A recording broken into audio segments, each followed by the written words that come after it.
Hey, welcome back to Statement Games Live. My name's Nathan. I'm joined with Mark, CEO of Statement Games. What is going on, Mark?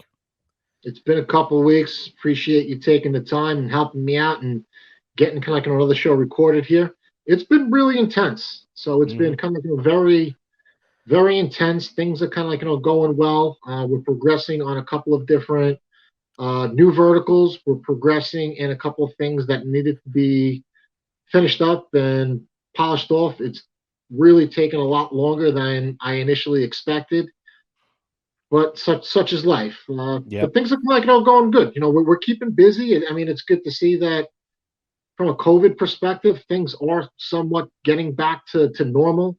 Mm. Um, I think you kind of did the same, but a couple of weeks back here, I took a little vacation. And when I talk about like vacation, I took a day off. You know, Yeah. I'm sure you're Yeah. kind of like in the same boat.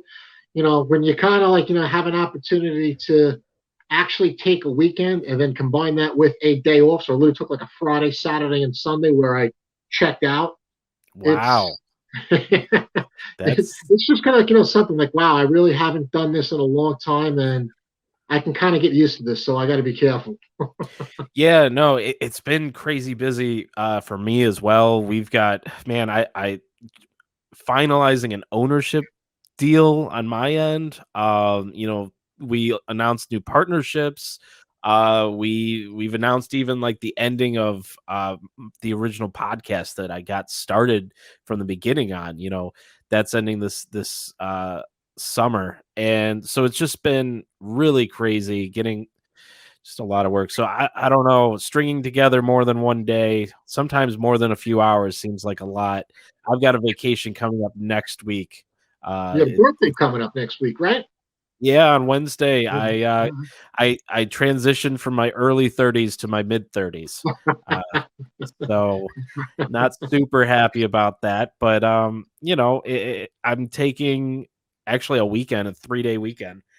Um, and going up to New Hampshire to visit some friends.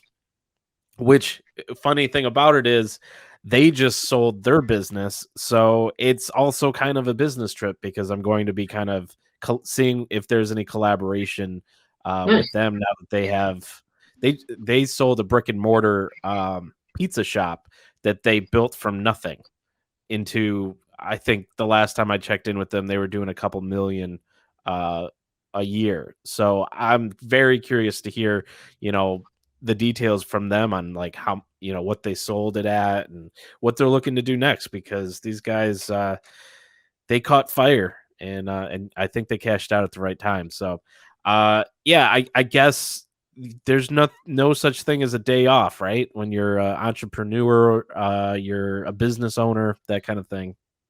There's just always something kind of going on. It's very easy to potentially even get caught up on the weeds and the little stuff over here, and where you forget about some like the big picture stuff here. Not to say that that's kind of like happening, but I mean, you're also managing development teams. You're coordinating with interns and other kind of like associates, making sure that they have the direction that they actually need to do and accomplish what they need to accomplish on a weekly basis. So it's a lot of moving around, and I don't know about kind of like you, but I get freaking like really bad allergies in the beginning months of like spring. So Oh, okay. till end of April, even like for the majority of May, it was very, I guess, sluggish is the Mm, term that I would kind of use, and just in terms of like how you're feeling. And look, the business doesn't give a shit. You gotta yeah, fight. You gotta kind of you gotta plow through it. Nobody's a- gonna do that. absolutely. So Yeah, I used to get pretty bad allergies.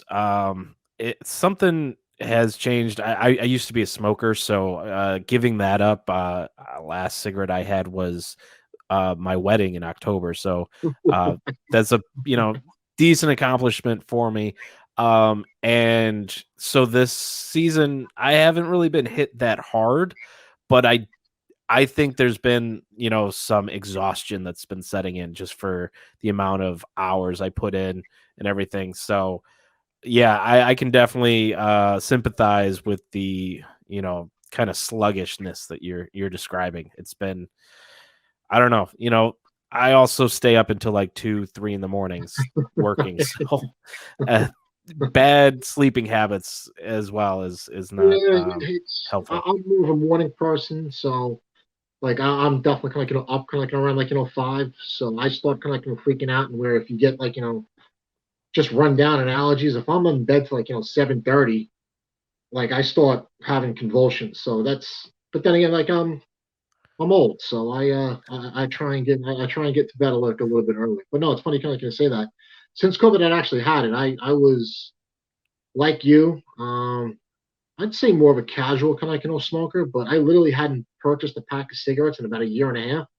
Mm. I had my first meeting in a while, and ironically, it was with a potential investor who just had happened to kind of score a couple tickets to the Yankee game. It Mhm. was not this past Friday, but Friday before that. It was when they played the Red Sox. So, getting ready to go to the game was literally like one of the first time I was going to a sporting event since literally, I don't know, maybe like 2 years. Yeah. I think a Giant game 2 years ago was the last sporting event that I had actually kind of like gone to. But even though it had been like a while, it was old habit. I got in the car, I pulled into a gas station, got an iced tea, filled up a tank of gas, and like habit, without even like batting an eye, pack of Parliament Lights. Bought my Oh, first pack wow. of cigarettes in a year and a half. I wound up kind of like finishing them this past Thursday. I haven't kind of smoked since, but I'm a little nervous about that from the perspective of when you think about the natural things, the things that you had done prior to COVID, and maybe some of Yeah. the bad habits that you kind of picked up. That was one of them, and you think you kind of have that habit kicked, and then all it takes is that one thing that triggers something. Next thing you know, you kind of like a drug addict and back on the horse again. So Oh, that's yeah, my little absolutely. quick smoking story. Yeah. Well, so let's get into the show here. We've got some questions that I'm going to lob at you. Um, you know, and kind of update everyone from have where things have progressed while we've been away, I guess. And the Mhm. first one is, we've been talking about hype for a few episodes. How is that going? How's that program right now? It's intense. So it's definitely kind of intense. There's a lot of kind of sessions that take place on a weekly basis. Of course, they encourage you to join as many as you kind of can, but it's really up to you to make what you want out of the program. But with the same breath here, I mean, the connections that you're actually making within the program are invaluable. So we're progressing. I mean, nothing has kind of been definitive kind of yet, but I like the way the conversations are actually going with teams like the Philadelphia Phillies, the Toronto Blue Jays / Rogers Media. Things are. I just like the questions that I was actually being asked from Hmm. Sinclair Media, giving some of the follow-up sessions that I actually had with them. A couple of branding challenges that are currently taking place with 888 Sports, but fantastic kind of like a learning opportunity, learning more about kind of like that business.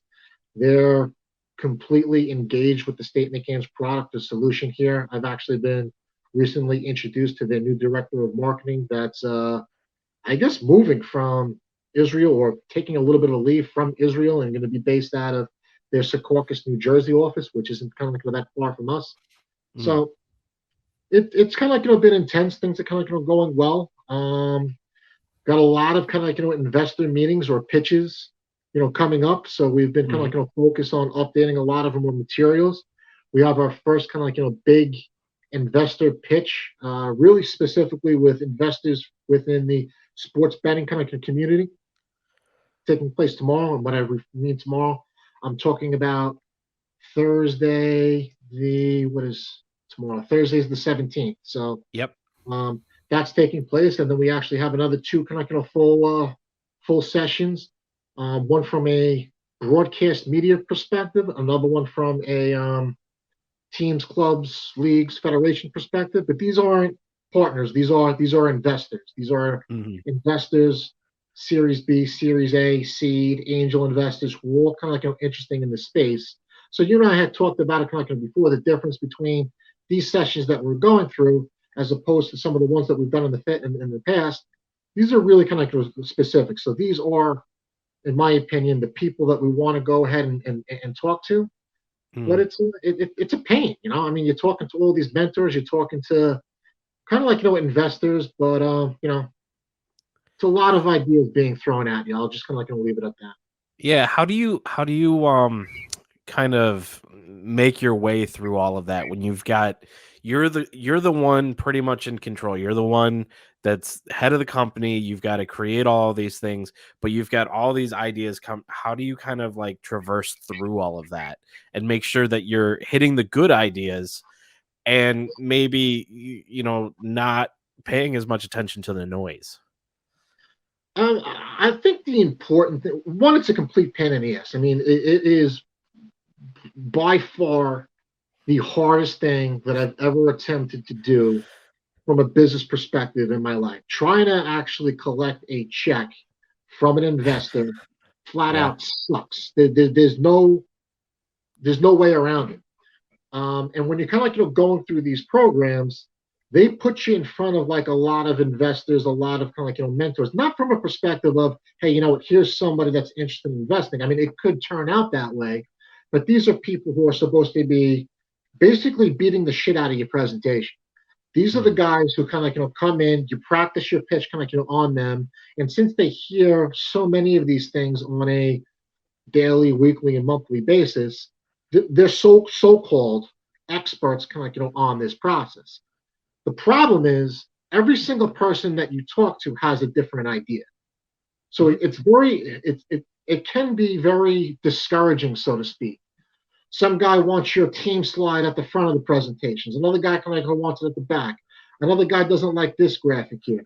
This guy, here's your story, and he wants to kind of have this point kind of board out, which is all kind of great. But everything kind of operates on a format of, look, you got 4 or 5 minutes to make an impression on these guys, and then they're on to like the next one here. So to Mm. really kind of condense all of this information and to organize it in a way that's coming across them is a challenge. So the way that I kind of get through it is, even in the investor space, just like in any type of walk of life here. And my dad taught me this at a very early age. You're always going to come across assholes. There's no way kind of around it. In every single walk of life, there are assholes, and you just have to have the thick skin, take their feedback and their constructive criticism, Mhm. make a decision on whether that stuff applies to what you're trying to do or completely kind of disregard it. At the end of the day, you need to tell your story. So that's kind of how I'm kind of approaching it. I'm taking the advice that I need to do, and I'm trying to see, hey, what does this fit into the overall story that I'm trying to go ahead and convey?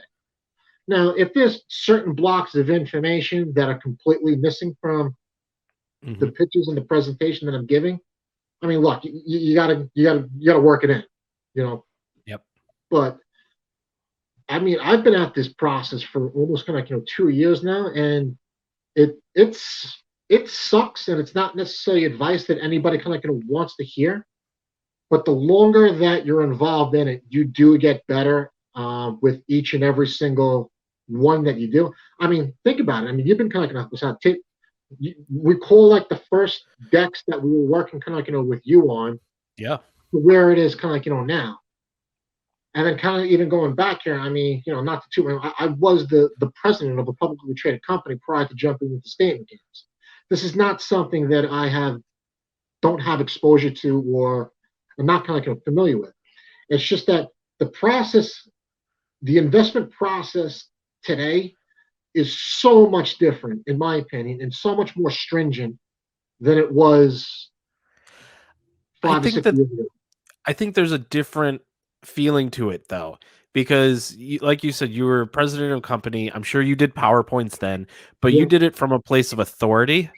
where no one's going to come up and say like, "Hey, Mark, great presentation, but I think the slide was off." Like you're not going to go up to the president of your company and critique the design of their PowerPoint.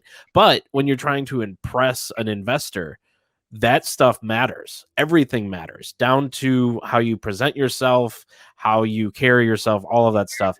And so when you're creating the designs for the PowerPoint, making sure everything is the best it can be. And I think that I've watched the progress over um, the 2 years because I mean, you started you actually came to my house and I helped you create the one of the first full decks with the videos and everything. Yeah. And just to see where we're at now, um, and with kind of taking peeks at like other people's stuff for inspiration to even make it like just recently we had a huge leap in design, which was a matter of like neither of us saw the vision and then we caught some inspiration and man it was a great uh improvement, I would say. Yeah, I guess if we're talking about just little tidbits of advice here, I mean, you go through it, I go through it. I tell kind of like the people that I'm working with all the time here, you just never know who the hell you're talking to, like, ever. Mhm. So I understand that from a day-to-day basic, everybody has things to do and certain things and milestones that they need to kind of accomplish here. What is it is important to take sales calls. And when I talk about sales calls, I'm talking about people pitching you. Mhm. Because when they pitch you, they're giving you sales decks, they're giving you their kind of like materials. And that's how we kind of like, made like a little bit of a shift from a design perspective. It was literally somebody pitching us. So it's Yeah. always good just to, as painful as it can be at sometimes, regardless of how bogged down you get in with day-to-day kind of operations here, and you're tired and you don't want to do it, but just join that networking event for a half hour at 8 o'clock at night when you really don't kind of like want to.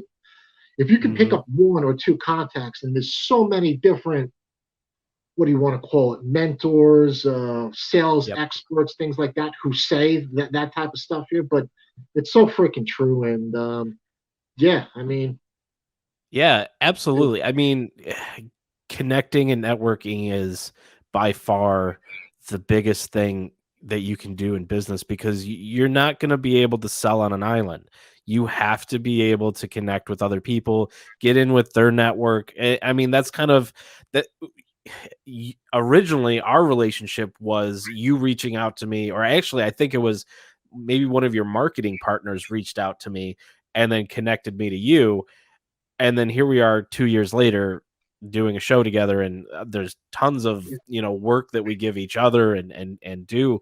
Um, you never know where that's going to go. And man, right now you talk about taking sales call. I have actually graduated to a paper planner to keep track of all of the meetings and everything.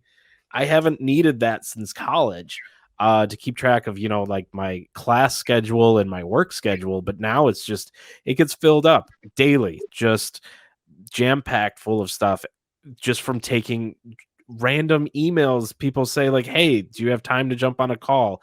I think that, we have something that might, be of value for you, whether it's a backlink for my website or, you know, um, we recently just launched a major partnership with another company, all based off of a message saying like, hey, you got time to jump on a call. You never know yep, what's coming. So never know. so besides the investor meetings that you're preparing for and all of this, do you have any progress with big partners who selected you? Um, there, there's nothing kind of like really that's like major that's ready to be announced. Best I can actually say is just kind of like stay tuned. Hmm. Because I do kind of plan on announcing something. The one thing that I did kind of like wanted to announce, as part of the program, we were selected by an esports company called ESL. Yeah. Obviously, they're really kind of big, and unfortunately, they made the decision that they wouldn't be moving forward with us. So I guess I can kind of report on that. I'm not that discouraged by it.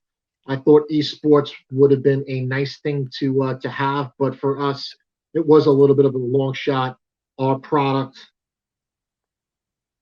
it's a lot of, there would be some high level work that needed to be done in Hmm. order to really kind of fully configure our platform into an esports environment. Um, But yeah, East, so I guess that's the only thing that I really want to announce. Not that big of a deal. Not to yeah, discourage kind of comply. Not to say that the relationship is kind of dead forever. The door has kind of been left open. I have a couple mm, of things that I want to do from an esports perspective. It's all about prioritization now. yeah, And when the time is right, I'll sync back up with them. yeah. I mean, esports is a very new sport in itself. I think really even just this last year gained a lot of its popularity because of the fact that there was a gap with regular sports that they were able to Yeah, fill. we did some stuff, but it was more based on NBA 2K as Yeah. opposed to Clash of Clans or any of the other more Well, where I'm going with it is there's coordinated not a like that. lot of statistical um like accumulation, where like you've got sports games where there's people that are watching it just tallying up stats and everything. These are the things that go into creating the statements for statement games. So like I could Sure. imagine that there's probably, difficulty there of just having enough statements, for a esports. It's something that we would need to vet out a little bit more. The good thing is that our partners over at Sportsradar, they have certain esports data Hmm. for some games, not kind of like all of them. So it is Gotcha. doable, but it is a little bit of a stretch. And what it comes down to is, hey, you know what? Do we work on fully automating or doing a better job in automating baseball for the Philadelphia Phillies, or Mhm. do esports? I just got to make a conscious decision that some of these other things might have to take a little bit more of a priority right now. Gotcha. So speaking of automation, we've had a few topics in the past of, the NBA automation process and, there were some hiccups. What's the status of that now? Project from Hell is what I refer Oh, to it. yeah. Yeah. So, I mean, the good news is that it's done. It's kind of like been completed. It Awesome. currently sits within our QA environment at this time. But if you kind of recall back in January, February, we had like a lot of issues with the Statement Games B2C platform in terms of it going down, right? Hmm. With APIs kind of being Right. out of date, and like for example the Facebook API not kind of working and things like that.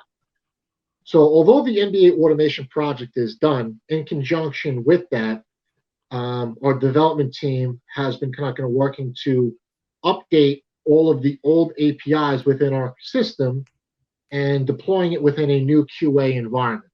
Now they couldn't really finish that project until the automation project was kind of done. So for example, if we deployed the automation project into Statement Games production, well, that automation would be running off of outdated APIs, which could potentially, cause it to break at some point in the future. So although the NBA automation project is done, we're still putting together a couple of different updates from a regular Statement Games platform together, updating the APIs, and we've created a new QA environment. I'm sure people are checking out right now because it's a very boring point of conversation here, but just kind of bear with me and stick with me. Make a long story short, um, everything is kind of been completed. I'm currently working with my team right now to retest the NBA automation project. We're Hmm. also just testing the overall, all the basic features of the Statement Games and making done. I actually had a pretty big product review call this morning. I do anticipate that being completed, today or tomorrow. Best case scenario, I'm thinking I'm hopeful that we can run NBA real time scoring once we hit the conference finals and the finals of the NBA season. Nice. That's awesome. I mean, it's great that that turned around and that you've got the opportunity of actually launching that. So it's good. So anything new on the partnership front? Um, Kind of been like a little bit more focused on the B2B side of stuff right now. It's a little frustrating, but we're both busy and we're kind of trying. I just can't really lock in. I mean, we finalized a partnership agreement with All About the Birds, which is a Philadelphia Eagles / Philadelphia sports network. Mhm. Just can't really get that partnership to fire kind of like on all triggers. I mean, it's not like anybody is doing kind of like anything wrong. It's more kind of like a timing issue. We keep trying to at least start with a couple of new shows that would be run off of the All About the Birds YouTube channel. Mhm. But and it's with Phil. I mean, he was kind of like on Making Picks a Yeah. couple of weeks ago when we were talking about like the Masters for golf. So just like a little bit of like frustration points from a partnership stuff, but you know, it's what are you going to do? It's just a timing thing and a little Mhm. bit more of a focus on the B2B side of stuff.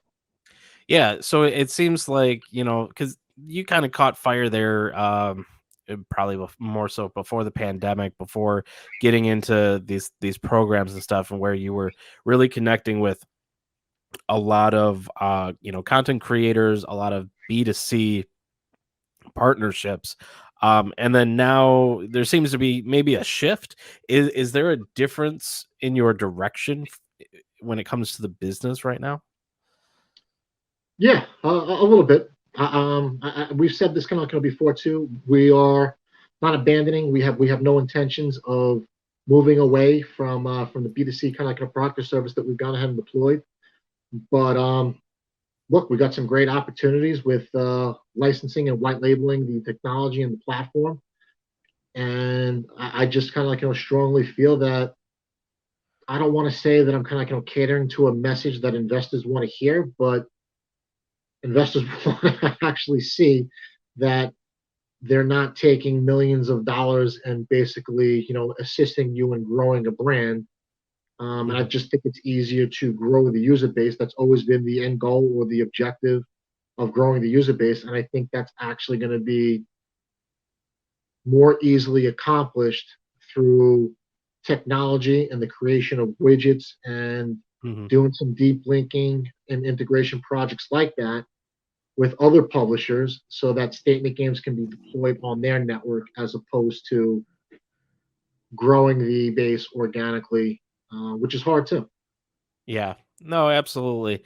And I think sometimes maybe your initial plan doesn't necessarily, you have to kind of throw an audible out there and make changes as you get feedback.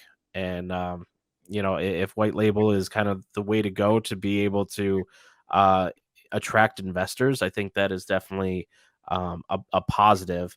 Um, are there any more potential white label deals or anything along those lines in the pipeline? Yeah, I'd say we have three core white label deals in the pipeline. It's pretty kind of exciting stuff here, but we just signed off on our first letter of intent with a Okay. white label partner. Um, So yeah, that's kind of like really kind of like exciting stuff. I should be making an announcement in the upcoming weeks, and I actually hope to have that product deployed into the marketplace definitely prior to the NFL season. So maybe best case scenario first week of August, worst case scenario that first to second week of September. And I That's think not that bad. there's two additional opportunities like that that can close. I really expect one of them to close uh, prior to, let's just say, like around the 4th of July weekend, which would have Mhm. a deployment schedule of around like the same time frame. Okay. But no, the narrative of Statement Games being a pre-revenue organization is rapidly changing, and the model that we've kind of like set forth, which kind of like includes a licensing agreement, one-time licensing agreement, or let's just call it a setup fee, Yep. a monthly support service kind of like an agreement, a data feed, some channel sales kind of like agreements, and if necessary, some custom development. Those ingredients, so to speak, here Mhm. is really going to be the core driver of our business model moving forward. But everything that we're kind of like teaching to our clients and partners and things like that, we fully intend of automating, and there's no better way to automate that stuff than by building it out ourselves and testing it out on the great community that we've built over the past 2.5 years. Yeah, absolutely. So, okay, so you're talking about a transition from essentially, you said pre-revenue to where you're at, gaining these partnerships, these programs, creating revenue.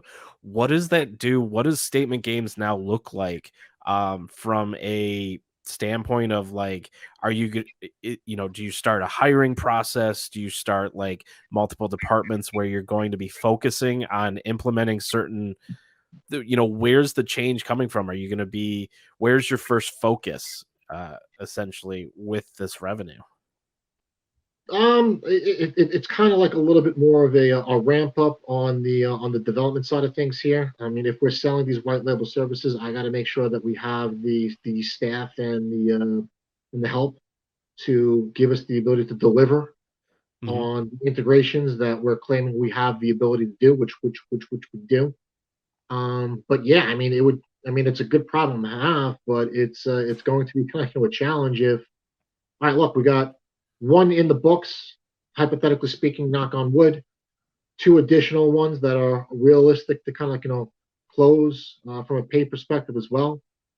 Now, if another opportunity comes into the table, or if say two of the remaining seven opportunities that we have kind of like within HYPE say, hey, you know what, we're moving forward.